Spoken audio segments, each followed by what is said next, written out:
네, 오늘 자기 자리에서 사는 하나님 나라라는 제목으로 말씀을 나누고자 합니다. 우리 순창 바로 옆에가 남원이죠. 남원에서 가장 유명한 게 뭐예요? 춘향이 광활루잖아요. 광활루에는 이게 잉어가 있잖아요. 광활루 잉어예요. 저 광활루 잉어에서 혹시 잉어밥을 주신 적 있나요? 세상에 이만해요, 잉어가. 50cm, 60cm, 한 1m까지는 안 돼도 한 60, 70cm 되는 것 같아요. 저 잉어 예쁘기도 하고, 비단 잉어는 되게 색깔이 예쁘잖아요. 이렇게 조금 너무 커서 징그럽기도 하긴 하지만, 저런 잉어들, 특히 비단 잉어라든지 이런 잉어들을 보면 즐겁습니다. 저희가 서울 살 때 청계천에 그렇게 잉어들이 많았어요. 그래서 가끔 준서랑 우리 현사랑 자전거 타고 청계천까지 가서 그렇게 우리 집 근처에 청계천 잉어가 좀 컸거든요. 그래서 잉어 구경하고 온 적도 있었던 것 같아요. 잉어가 냇가에 혹은 호수에 이렇게 있으면 참 예쁘고 그래서 사람들이 신기해합니다. 그래서 잉어 귀에 돈을 주고 잉어를 사서 밥을 주기도 합니다. 그래서 저렇게 큰 것 같아요. 그런데 만약에 저 잉어 중 한 마리가 이따만한 잉어 중 한 마리가 내 방에 와 있다면, 내 침대에 있다면, 자, 몸소리 쳐지죠. 잉어가 물속에 있을 때는 징그럽지 않아요. 그리고 또 어떤 사람들은 냇가에 있는 잉어를 잡아서 구워먹기도 하죠. 그런데 그 큰 잉어가 내 침대에 덜컥 누워있다면, 내 잠자리에 덜컥 누워있다면 징그러워할 거예요. 그래서 잉어를 치우거나, 잉어가 올라온 그 이불을 빨아야 되고, 뭐 이런 여러 가지 일들을 불편함을 하게 될 겁니다. 그러니까 잉어에게도 자리가 있는 거예요. 물고기는 물에 있어야 좋습니다. 물론 저 잉어가 내 손에 식탁에 들어와서 보양식으로 먹을 수도 있겠지만 잉어는 물에 있을 때 안전하고 징그럽지가 않아요. 위치가 있다는 것입니다. 하나님 나라 백성들도 자기 자리에서 지키는 것이 필요합니다. 근데 그 자기 자리에서 어떻게 살아갈 것인가에 고민이 우리에게 있어야 된다는 거예요. 저는 다니엘서를 이제 오늘 세 번째로 하고 있는데, 다니엘서를 보면서 이방 나라에서 하나님 나라 백성으로 어떻게 살아야 될 것인가라는 고민을 담아보려고 해요. 물론 그 내용만 주로 있는 것이 아니기 때문에 그 내용만 얘기하지는 않겠지만, 다니엘과 새 친구, 특별히 1장부터 6장까지 주된 내용에서는 이방 세계에서 다니엘과 새 친구가 어떻게 살았는지, 그것을 통해서 하나님 나라 백성이 이 세상 땅에서, 세상 나라에서 어떻게 살아야 할 것인지에 대한 고민을 같이 해보고자 하는 것이에요. 하나님은요, 믿음의 결단을 한 다니엘과 새 친구들에게 그 땅에서 살아갈 수 있도록 그에 맞는 능력을 주셨습니다. 허락하십니다. 그래서 1장 17절에 그들에게 맞는 능력을 주셨죠. 같이 다니엘서 1장 17절 말씀을 같이 읽어보겠습니다. 시작. 하나님이 이 내 소년에게 학문을 주시고 모든 선역을 깨닫게 하시고 지혜를 주셨으니 다니엘은 또 모든 환상과 꿈을 깨달아 알더라. 아멘. 이들에게 어떤 걸 주셨어요? 하나님께서 학문과 서적을 깨닫게 하셨대요. 학문과 서적을 깨닫게 하신 거예요. 이 당시의 서적은 어떤 서적들일까요? 주로 이렇게 점괘나 점성술이나 아니면 기하학이나 이런 것들이었을 거예요. 그런 학문들을 깨닫고서 성도 쌓고 성을 쌓는데 지도해야 되니까 그런 무기를 만들고 이런 학문들이었을 것입니다. 그런 서적들을 깨닫는 거예요. 서적이 이런 책이 아니에요. 돌판이거나 아니면 흑판입니다. 흑판. 대부분 그렇습니다. 그리고 조금 위에 이제 좀 더 발달하면 이제 이 시대에는 많이 발달을 해서 파피루스라는 게 나왔을 거예요. 갈대 있잖아요. 갈대를 얼기설기 만들어가지고 거기에 글씨를 쓸 수 있는 파피루스라는 게 만들어졌어요. 그 판 하나에 몇천만 원, 몇백만 원씩 하는 거예요. 그러니까 책을 한 권을 만들 수가 없어요. 그 다음에 좀 발전한 게 양피지였거든요. 양피지. 양가죽이잖아요. 양가죽. 거기다 글씨를 쓰니까 책 한 권이 얼마나 두꺼웠겠어요. 그래서 이사야 두루마기가 이만하고 막 그래요. 그런 책들을 이미 깨닫게 하셨다는 거예요. 그런 지혜를 주셨습니다. 이것은 다 4명 다 주신 거예요. 사드락 메삭 아벳느고와 다니엘 다 받은 겁니다. 근데 다니엘에게만 특별히 주신 게 있어요. 다니엘은 모든 환상과 꿈을 깨달아 환상을 알게 됐고 환상을 보게 됐고 꿈을 깨달아 가는 거예요. 이제 꿈 해몽을 하는 능력을 받았던 것이죠. 왜 하나님이 저런 것들을 하기 이상하네요. 저런 능력들을 이 다니엘과 세 친구들에게 허락했을까? 심지어 한 10배 정도 막 그 능력이 많다고 그랬잖아요. 이 바벨론의 최고의 술사들보다 10배의 능력, 물론 뭐 약간의 과장이 있겠죠. 근데 그만큼 탁월한 실력을 가지고 있다는 것을 말하기 위해서 10배의 능력을 가졌다 이렇게 표현하고 있거든요. 왜 그랬을까요? 먹고 살아야 돼서 그래요. 이 다니엘과 사드락과 메삭과 아벳느고가 바벨론에서 살 수 있는 방법은 저 1장 17절에 받은 능력들, 그 능력들을 다 가지고 있어야 하는 거예요. 아니 최소한 앞에 4명에 모두 준 것들은 가지고 있어야 하는 거예요. 그렇지 않으면 어떻게 됐을까? 3년이 지나서 쓸모 없어지면 폐기 처분됩니다. 감옥하거나 감옥에서 밥 먹는 것도 아까워서 사자로 되거나 아니면 내쫓을 거예요. 물론 운이 좋아서 엉기 걸러서 한 1000km 걸어와서 자기네 땅에 가면 좋죠. 감사하게. 가서 뭐 얼마나 잘 살 수 있겠어요? 강도의 위협과 뭐 물의 위협, 강의 위협 그런 것들을 다 겪어야 되는 거죠. 맨몸으로 아무것도 없이. 죽기 하면 살기예요. 저기서. 저런 실력들을 갖추지 못했으면 아마 도태되어서 죽게 되거나 감옥에 갇히거나 아니면 비참한 노예의 삶을 살아야 했을 것이에요. 그러니까 하나님께서 이 다니엘과 3명의 친구들에게 사드락 메삭 아벳느고 4명의 이 청년들에게 유대 청년들에게 저런 능력 왜 주님께서 이방 땅에 가서 환상과 꿈을 깨닫는 그런 능력을 주셨겠어요. 그건 점쟁이잖아요. 요즘 말로 표현하면 우리는.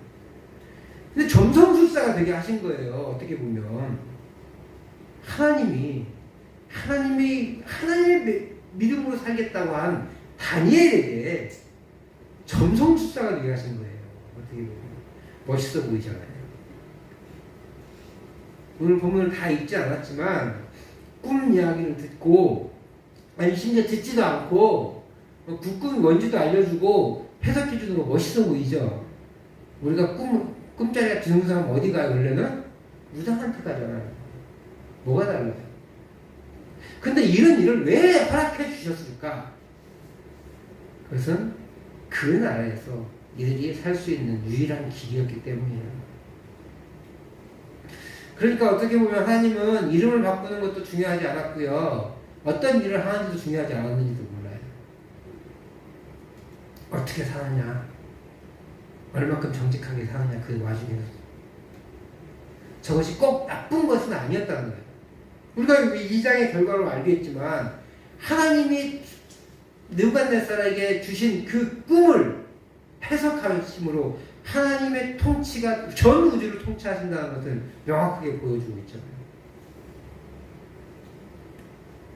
그래서 하나님은 그 땅에서 살 수 있는 능력을 허락하신 겁니다. 우리에게도 마찬가지예요. 하나님은 하나님의 백성이 이 땅에서 세상의 나라에서 살아갈 수 있는 능력을 허락하셨습니다.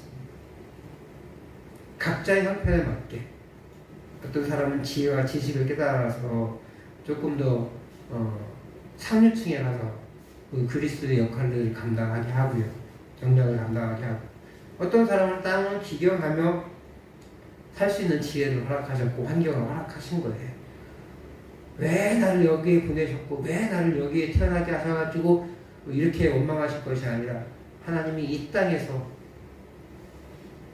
이 땅을 기경해가면서 하나님 나라 백성으로서의 역할을 감당하기를 원하셨다는 것이죠. 우리는 농촌에 사는 사람으로 아니 산촌에 사는 사람으로 그렇게 그에 합당한 실력을 받아가지고 거기에 맞게 살아가고 있는 거예요. 물론 능력의 차이는 있어요. 어떤 사람은 더 큰 능력을 허락하시고 어떤 사람은 좀 작은 능력을 허락하셔서 각자의 자리에서 자신의 역할을 맡아가고 살아가고 있는 거예요. 조금 더 윤택하고 조금 더 편리하게 살아가는 사람도 있을 수 있고 때로는 정말 고되고 힘든 삶을 살아가는 사람도 있을 수 있어요. 오늘 본문은요, 다니엘에게 주신 능력 중에 꿈을 깨달아 아는 능력에 대해서 보여줍니다. 그리고 그 능력이 얼마나 탁월했는지도 보여줍니다. 그래서 이방 땅에서 살지만 하나님 나라의 백성으로 힘있게 살아갈 수 있는 원동력이 있다는 것을 보여주고 있어요.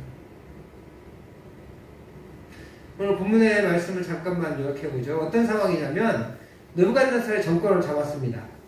그리고 2년이 지났는데 2년 차에 꿈을 꾸는데 뭔가 심각한 꿈인 것 같아요.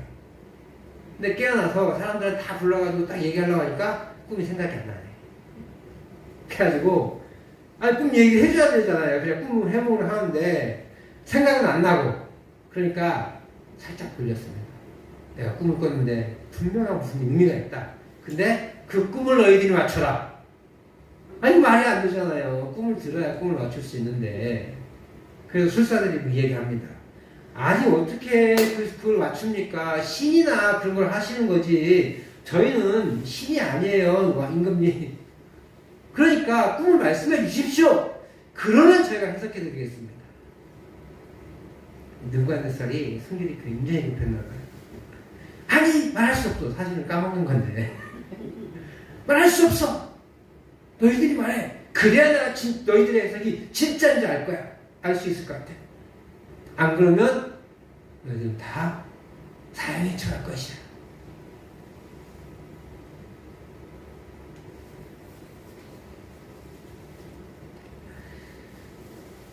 하나님께서 이 다니엘의 탁월성을 나타내고 하나님이 보여주신 꿈이 반드시 성취될 것이라는 것을 보여주기 위해서 일부러 이 느부갓네살의 꿈을 잃어버리고 여러분 그런 거 있잖아요. 정말 의미가 있는 꿈이라면 생생합니다. 원래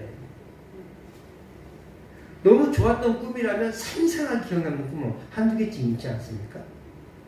물론 웬만큼 좋은 꿈들이 있어요. 근데 그 꿈이 깨어나면 잊어먹기도 하고 뭔가 뒤숭숭한데 그런 꿈도 잊어먹기도 해요. 그런데 너무 강력한 것이라면 잊어먹지 않아요. 느부갓네살도 다 이 정도로 심각하게 사람들을 불러모았다면 이건 잊어먹을 꿈이 아니에요. 근데 싹 사라진 거예요. 하나님이 그의 꿈을 생각나지 않게 하시는 것이죠. 어떤 차이가 있겠어요? 만약에 그 꿈을 기억했고 느부갓네살의 꿈을 설명했는데 그러면 여러 해석자들이 나타날 거예요. 그죠? 그 중에 한 명 다니엘이 나타난 거예요. 그럼 옥신각신 싸우게 되겠죠. 아직 다니엘은 느부갓네살 2년 차예요. 이 사실은 어떤 거냐면 다니엘이 언제 잡혀갔어요? 느부갓네살 왕한테 잡혀갔잖아요. 1년 차에 잡혀가거든요. 1년 차에 끌려가는 거예요. 그리고 원래는 3년을 훈련을 수업받아야 되거든요. 근데 2년 차면 1년밖에 안 지난 거잖아요. 아직 교육이 안 끝난 거예요. 그런 상황인데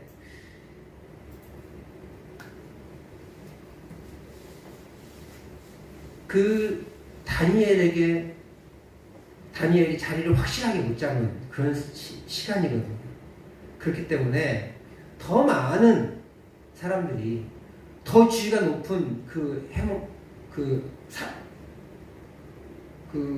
꿈을 해석하는 사람들이 그 이야기를 들었을 때 다니엘의 말은 무시될 수밖에 없어요. 그럼 어떤 일이 벌어져요? 하나님의 원래의 뜻이 가려지죠. 물론 하나님께서 능력이 있으시기 때문에 그 꿈 해몽가들의 그 생각을 막 입술을 주장하셔서 이 다니엘이 했던 말 그대로를 증명해낼 수도 해몽을 할 수도 있었겠죠. 그러나 하나님께서는 다니엘에게 해석을 맡기시기 원하셨던 거예요.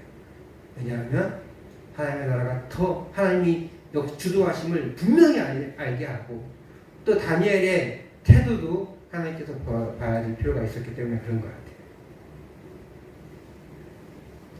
다니엘은 이 명령을 모두 죽이라고 하는 이 모든 명령을 수행하기 위하여 아리옥이 이제 사람들을 끌어가고 있거든요. 근데 그때 아리옥을 다니엘이 만납니다. 왕의 마음이 왜 이렇게 급하냐? 아유, 굉장히 나이도 어린 게 그죠? 왕의 마음이 왜 이렇게 급하냐? 조금만 기다리라고요. 기도해보고 뜻을 알아가지고 하겠다. 또 혼자 기도하지 않습니다. 친구들에게 상황을 설명하고 함께 기도할 것을 부탁을 해요. 기도하고 하나님의 뜻을 그 왕의 꿈을 깨닫고 이제 왕을 만납니다. 그 꿈을 얘기합니다. 그리고 꿈을 해석해 줍니다. 그리고 그 해석이 오늘 우리가 읽었던 본문이에요. 왜 그래요? 그가 하나님을 의지할 수 있었던 것은 하나님의 일의 모든 주권이 하나님께 있음을 이미 깨달았어요. 이미 열흘간의 시험을 통해서 깨달았잖아요.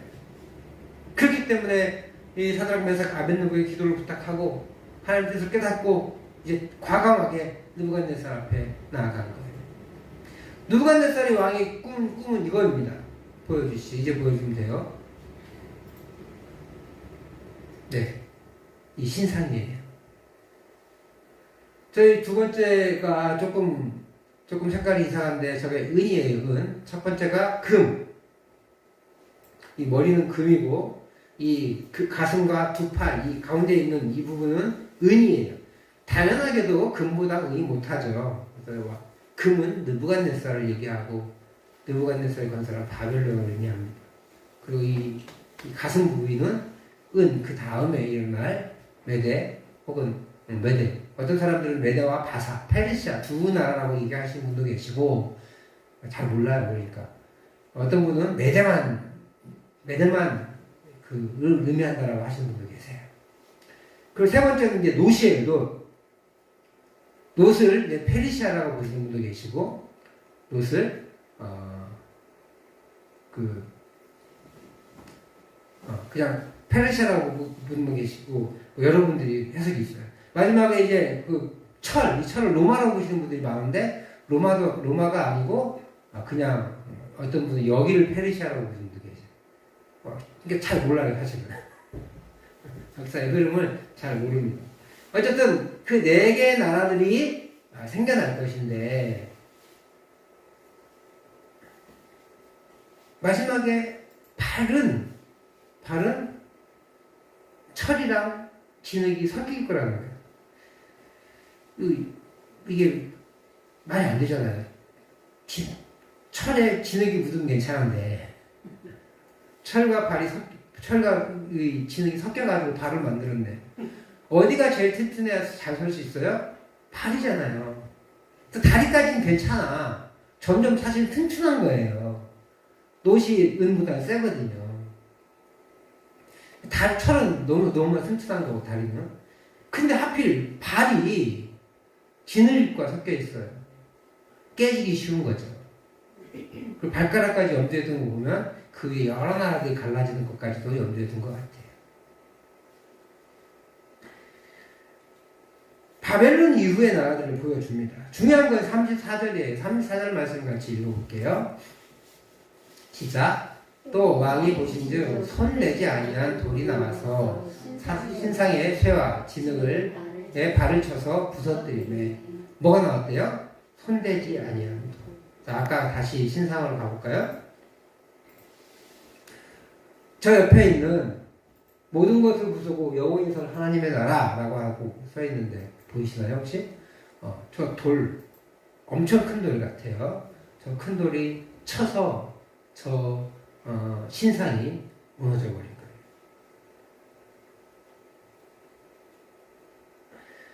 손을 대지 않은 커다란 돌이 이상을 부서뜨립니다. 이것은 이제 44절, 45절에서 다니엘이 해석해 주는데 다시 한번 44절 45절을 읽어볼게요. 시작. 이 여러 왕들의 시대에 하늘의 하나님이 한 나라를 세우시리니 이것은 망하지도 아니할 것이요 그 국권이 다른 백성에게로 돌아가지도 아니할 것이요 도리어 이 모든 나라를 쳐서 멸망시키고 영원히 설 것이라. 45절. 손대지 아니한 돌이 산에서 나와서 쇠와 놋과 진흙과 은과 금을 부서뜨리는 것을 왕께서 보신 것은 크신 하나님이 장래의 일을 왕께 알게 하신 것이라. 이 꿈은 참되고 예성은 확실하니이다 하니. 이 손대지 않은 돌은 하나님의 나라, 하나님이 세우신 나라예요. 이 하나님의 나라가 세상의 나라를 격파시켜주는 것을 보여줘요. 그런데 있잖아요. 이것을 그들이 얼마나 진하게 느끼며 살아갔었을까? 아마 절대 못 살았을 거예요. 다니엘은요, 주님 오시기 600년 전 사람이에요. 그 시대의 왕인 느부갓네살에게 하나님의 통치를 명백히 보여주고 이를 통해 겸손히 살 것을 명령해요.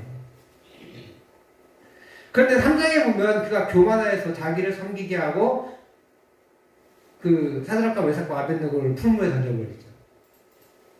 그래서 그런지 4장에 가면 그가 또 꿈을 꾸는데 다니엘이 해석해준 대로 그대로 당하게 되는데 7대를 그 유리방망이로 살아갑니다. 그러니까 이런 것을 볼 때 하나님의 계획한 그대로 이루어질 때까지 이것이 다 이루어진다는 것이 이행된다는 거예요. 이처럼 세상은요 각자의 법칙대로 돌아갈 것 같지만 하나님의 통치 가운데 진행됨을 이 44절 45절에서 보여주는 겁니다. 다니엘은 이 45절에 이 예언이 완벽하게 진행될 것임을 분명히 말합니다.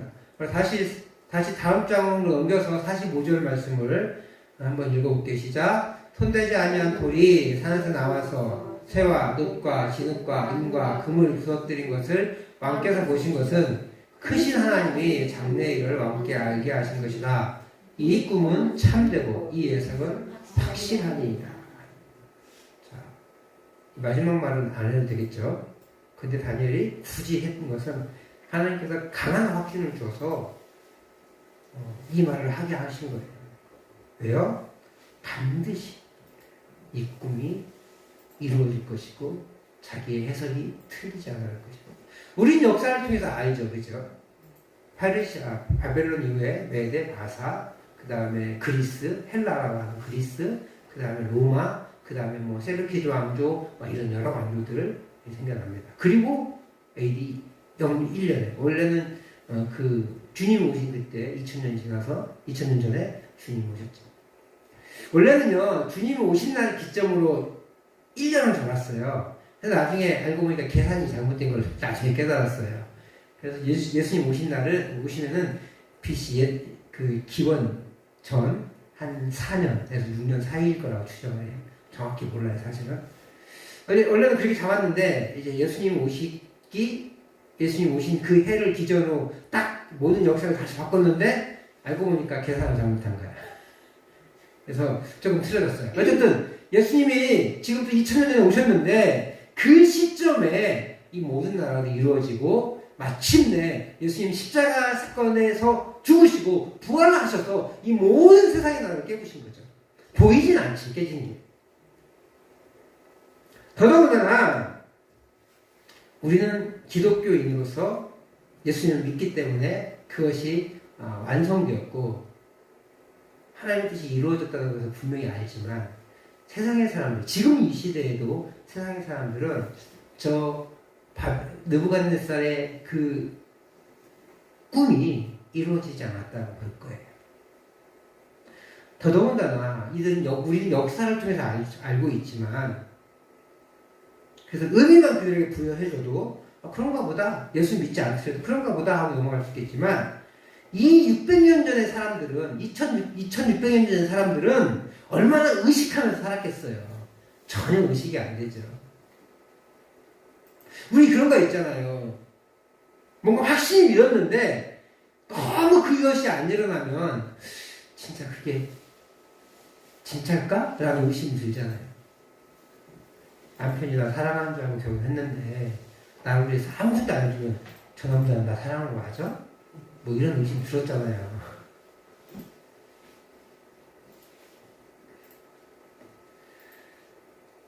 이 600년의 역사를 아무도 경험하지 않았을 거예요.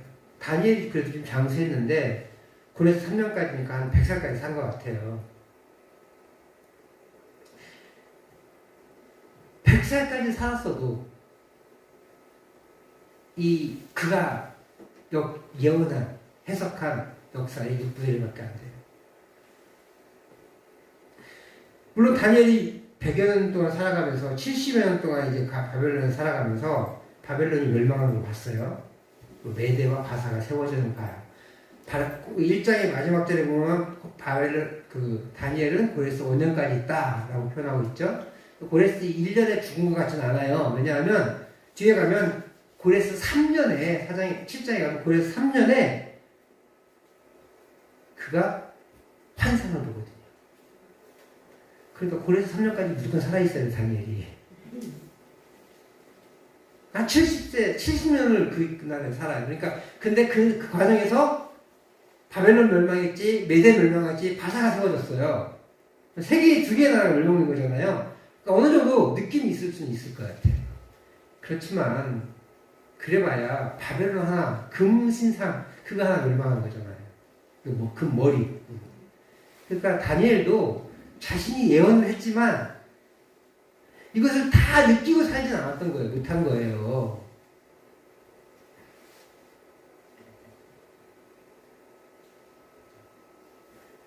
더더군다나 다니엘이 느부갓네살의 꿈이 성취되고 있구나 라고 있지만 손대지 않은 돌, 그 의미를 알았을까? 몰랐을 거예요. 이 나라가 깨부서지나 보다. 또 하나님이 나라가 세워진다고 하는데 그게 무슨 의미인지도 모를 게고. 그러면 이 지상에서 하나님 나라에서 이스라엘이 회복돼가지고 큰 나라가 될 것인가? 그렇게 생각했을지도 몰라, 다니엘은. 근데 우리는 다 알잖아요. 이 땅에 새로운 하나님 나라가 세워지는 것. 예수님이 오시는 거구나. 라는 걸 우리는 깨달아요. 근데 이 사람들은 몰라요. 히브리서 12장에 보면 믿음장이라고 그래요. 그죠? 11장에 보면 믿음의 조상들을 쫙 얘기하고 하면서 뭐라고 하냐면 그들은 알지 못하는 것을 믿었다고 그래요. 그들의 믿음이 엄청 좋지만 그 의미를 명확하게 알고 있는 우리만 못해 라고 말하거든요. 믿음장의 결과는요, 그들의 믿음이 위대하다고 얘기하는 게 아니라 그들의 믿음보다 우리의 믿음이 훨씬 탁월해라고 얘기해요. 왜요? 우리는 예수님이 완성한 하나님 나라의 하나님 나라를 보며 믿는 거기 때문에 그래요. 그래서 그 사람들은 그림과 같이 거울과 희미한 것을 믿어요. 그러나 우리는 되어진 것을 믿는 거예요. 그러니까 믿음장의 믿음은 조상들의 믿음이 위대한 것이 아니라 지금 살아있는 우리가 더 위대한 믿음을 가지고 있다라고. 그러니까 흔들리지 마라 이렇게 얘기하는 거거든요. 마찬가지로 다니엘도 뭔지 모르는 희미함을 본 거예요. 그런데 다니엘이 어떻게 해요? 살아가요. 이방 땅에서 하나님 나라 백성으로 살아간다고요.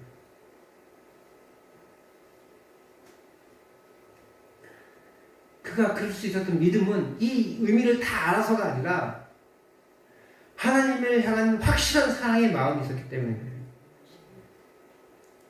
이방의 나라에서, 세상의 나라에서 하나님 나라 백성으로 사는 우리도 마찬가지입니다. 이 확신이 없으면 누구라도 흔들릴 수밖에 없어요. 누구라도 넘어질 수밖에 없습니다.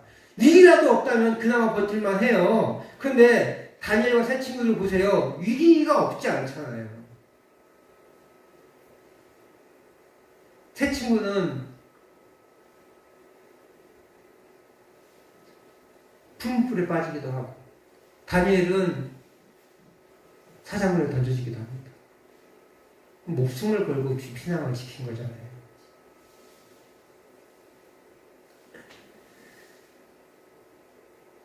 우리가 다니엘서만 봐도 결단을 통해 은혜를 누리고 그 나라에서 지유를 허락받아서 살아가고 있는데 그 순간에서도 잘 먹고 잘 살고 있는 것 같은데 믿음생활을 잘하고 하면서 하나님께서 복 주신 것 같은데 그런 순간에도 계속 위기가 찾아오잖아요. 그러나 그들은 목숨을 건 위기였어요. 신상에 절하지 않으면 푸른물에 빠지고 왕 위에 다른 데 기도하면 사자굴에 던져지고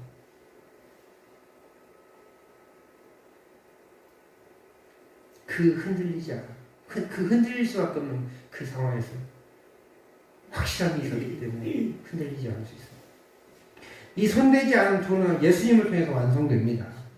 하나님의 나라는 보이지는 않지만 그 나라는 모든 강국을 철저하게 무너뜨리는 강력함이 있다는 것이에요. 우리 예수님이 2000년에 이 땅에 오셔서 십자가를 통해 세우신 나라가 바로 하나님의 나라예요. 이 나라는 보이지 않는 나라이지만 그 능력은 모든 나라를 무너뜨리는 강력이 있다는 거예요. 2000년 역사 가운데 망하지 않은 나라가 없습니다.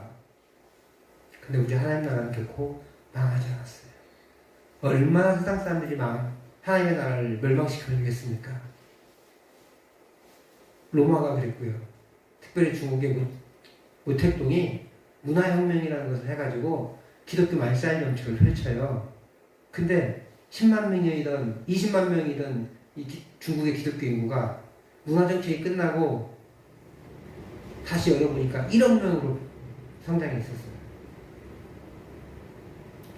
오히려 지하의 세계에서 가정에서 예배 드리는 것을 통해서 믿음이 더 강건해져서 그때 8천만 혹은 1억 이렇게 얘기했거든요.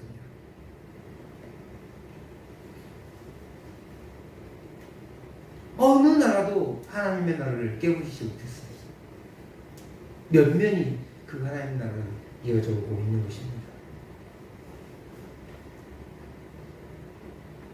그리고 주님이 다시 오실 그때 모든 나라가 굴복하고 이 하나님의 나라는 영원히 다시 설 것입니다. 하지만 지금은 보이지 않습니다. 지금은 크게 느낄 수가 없습니다. 우리는 여전히 세상의 나라에서 하나님 백성으로 사는 이중적을 여긴 삶을 살아야 하기 때문에 세상의 나라의 가치 압박과 그 유혹을 느낄 수밖에 없는 거예요. 받을 수밖에 없어요.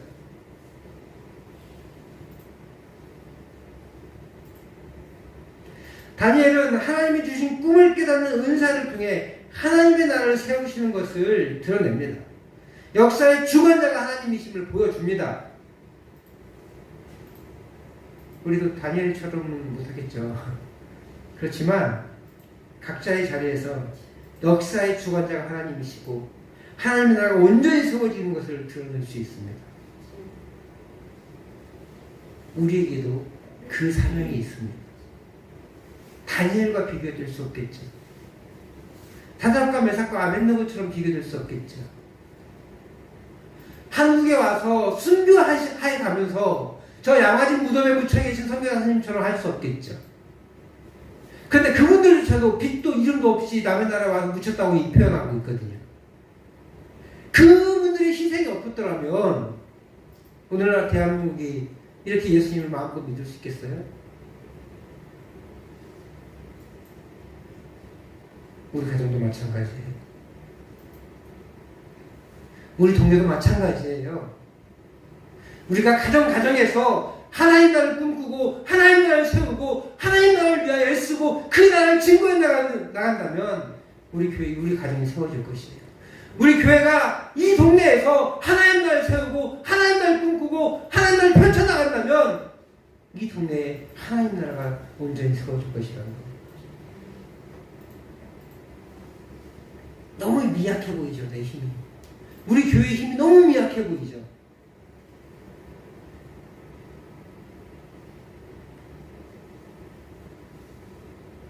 미약한 것이 다가 아니에요.